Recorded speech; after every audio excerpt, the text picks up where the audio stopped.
Hello, I'm Kelsey Creveling, founder of the Consultants Counsel, and want to chat today about corporate gifting for team members, for clients, for vendors. So as we're gearing up for the holidays, gifting becomes something to focus on. There's a lot of preconceived notions and expectations and rules and regulations around what is and is not appropriate in the workplace. So let's dig in. First and foremost, let's take a look at gifting for clients. So for example, you are a vendor and you want to give gifts to your clientele. How can you do that in a way that is considerate and thoughtful and appropriate? So if you're a vendor and you're gifting for clients, I think one of the biggest things that I like to do when I gift for my clients is first and foremost, operate from a sincere place of gratitude. I am thankful for the work that they have provided, for the opportunities that I have as a result of getting to work with them.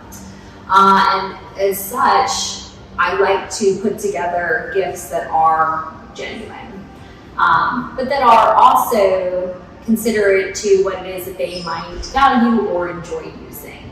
So, there's so much of the time people will send gifts that are kind of throwaway, that no one will use, and that's just a waste of money, time, energy.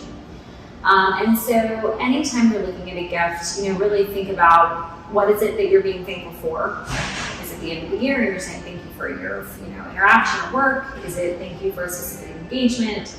Is it thank you for an opportunity? Is it thank you for just having a meeting with me? What is the level of things that you were trying to express? And then, are there any restrictions that your client might have on receiving gifts? Some organizations, depending upon who you work with, if they're in the public sector, et cetera, they might have restrictions on what they're allowed to receive.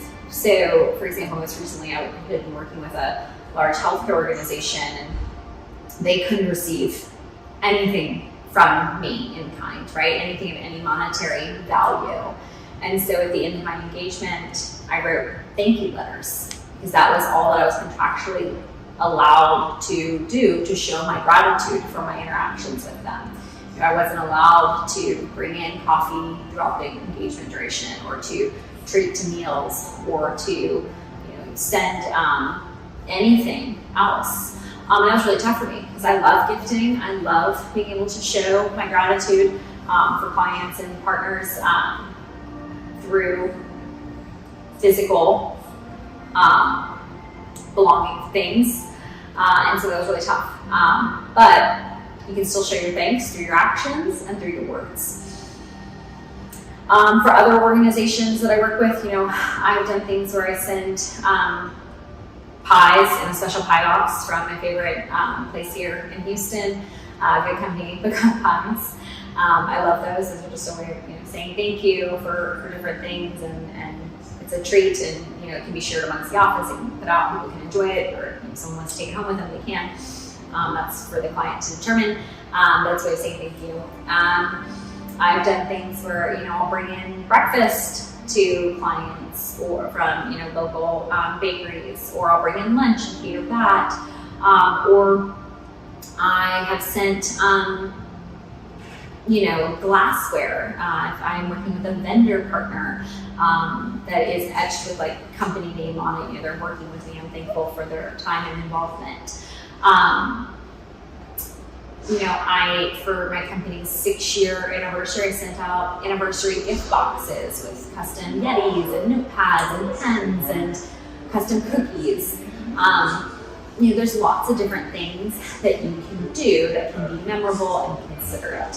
But I think that the big thing to really focus on is that showcasing of gratitude, showcasing of appreciation, and showcasing of authenticity with the giving that you are doing. So when gifting team members, for example, that can be different. I've worked with organizations where end of year bonuses are very prominent. Where the organization actually gave gifts of cash to every employee, a set amount, that everyone got the same amount, and then they also did your bonus depending upon performance. it was an interesting approach to rewarding team members and talent. Other organizations, may have an end-of-year party. I think the big thing with that is that something that team members actually want to go to? Do they want to be a part of that? Or they prefer, a cash or monetary type of item instead? There's also the opportunity to be able to have a collection of things that people can choose from that are all within a similar, valuation range. So people can say, hey, I like this. I would like this as my end-of-year gift. I'm selecting it for myself. So, and then, as an organization, you can choose to set limits of, okay, we will do, a limitation on how much gifts can be, but then the person can, write it and say, I want this, and they can actually select even from anything they want that they want to use. Maybe it's $50, maybe it's $100, maybe it's $200, whatever it might be, depending upon your team and the performance, the budget that you have.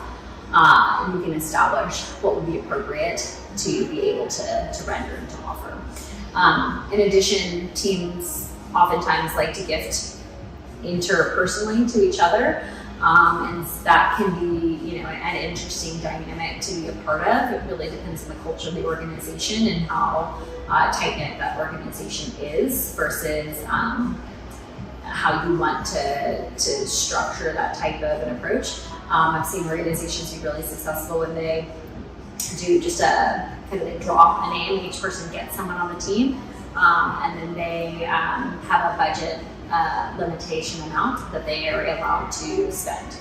They keep very nominal so that it's fun, it's not a pressure thing to be a part of.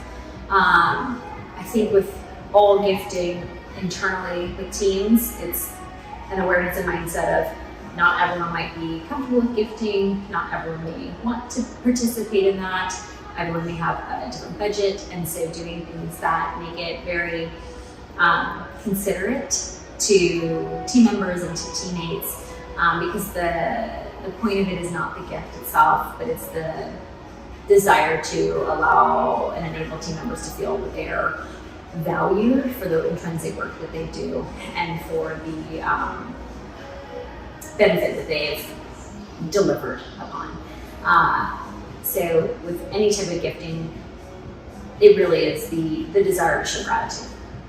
I keep coming back to that because that is the true intent, rather than the actual gift itself. So with any type of gifting that you get the privilege to do, to be able to show your appreciation and thanks for others, just keep in mind that gratitude. That will go a long way in the authenticity that you are putting into and the energy that you're putting into that gifting, into the notes that you're going to write, into how it is received by others. Continuing to be mindful of your clients or your vendor partners, rules and restrictions around anti-bribe policies, but really it's about the intent. And so as we go into this holiday season and you're considering how to reward and to thank the people that you interact and work with, being able to show up, be able to share your words, being able to share how you feel about those that you interact with and your thanks and gratitude for them, and then to be able to mark their hard work with monetary or physical rewards is certainly a fun time to get to be a part of and to be able to give that way.